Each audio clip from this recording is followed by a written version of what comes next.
बिस्मिल्लाहिर्रहमानिर्रहीम अस्सलाम वालेकुम। आज मैं आपको इंशाल्लाह कामयाबी के चंद ऐसे असूल बताऊंगा जिसको इस्तेमाल करने के बाद आप कामयाबी की मंजिलों को छू सकते हैं। सबसे पहले जब भी सुबह उठें अपने वालिदैन से दुआ लेके घर से निकलें। जब भी सुबह उठें अपने घर में बरकत वाला निज़ाम बनाएं, नमाज़ पढ़ें सबसे पहले, उसके बाद तिलावत कुरान पाक पढ़ें। उसके बाद क्या करें, जब भी शीशा देखें तो ये दुआ पढ़ें, अल्लाहुम्मा कमा अहसनत खल्क़ी व हस्सिन खुलुक़ी। उसके बाद तमाम मामलात जो आप समझदार हैं, दीन के मामलात आप समझदार हैं, तमाम बातें करने के बाद जब भी मेहनत करें तो खुद मेहनत करें। याद रखें फल तब भी मिलेगा जब खुद मेहनत करेंगे। ज़िद्दी बंदा कभी इंशाल्लाह दुनिया में कामयाब नहीं हो सकता। दुनिया में 98% जो कत्ल होते हैं वो ज़िद्दी लोगों की वजह से होते हैं। जा जी प्यो है तो करना ही तो कर ला, जो कर सकते हैं कर ला। आप मेरी बात को अगर समझ सकें तो मैं आपको इंशाल्लाह सारा मामला इस तरह समझाऊंगा। दुनिया में जिस तरह पानी अपना रास्ता बनाता है, अपना रास्ता बनाएं। जब भी आगे पत्थर आ जाएं तो उनको छोड़ दें। जब भी आगे ऐसी कोई नदियाँ आ जाएं उनको छोड़ दें। ज़िंदगी को एक गाड़ी की तरह चलाएं।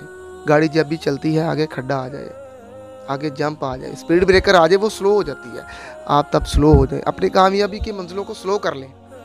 लेकिन जब वो खड्डे, वो स्पीड ब्रेकर गुजर जाए तब दोबारा आप अपना मंजिल की तरफ रवाना हो जाएं। लेकिन याद रखें जल्दबाजी इंसान को गिरा देती है। दिल में बुग़्ज़ लेके चलना, दूसरे भाई के लिए हसद लेके चलना, ये इंसान को नीचे गिरा देता है। तो मैं आपसे इंशाल्लाह ये इल्तमास करूँगा कि लोगों की बातों को नज़रअंदाज करते हुए चलें। अपनी कामयाबी के चंद असूल याद रखें। जब भी कामयाब हो अल्लाह ताला का शुक्र अदा करें, क्योंकि इस दुनिया में एक ही ऐसा इंसान है जिसको अल्लाह ताला कामयाब देखना चाहते हैं, जो अल्लाह का शुक्र अदा करे। अल्लाह ताला कुरान पाक में कहते हैं मैं ऐसे लोग लेके आऊँगा जो मुझसे इस्तगफार करें फिर गुनाह करें। अगर ये सारे लोग सिर्फ नेकियां करना शुरू कर दें, गुनाह ना करें, मुझसे माफ़ी ना मांगे, मेरे आगे झुके ना, सिर्फ अपना गुनाह ही करते जाएं, तो मैं इन लोगों की जगह ऐसे लोग ले आऊँगा जो लोग अपना इस्लाम पर चलें, गुनाह भी करें इस्लाम पर भी चलें। जब भी वो गुनाह करें तो लौट आए, फ़ौरन पलट आए इस्लाम की तरफ, अल्लाह के नबी सल्लल्लाहु अलैहि वसल्लम के दीन की तरफ लौट आए।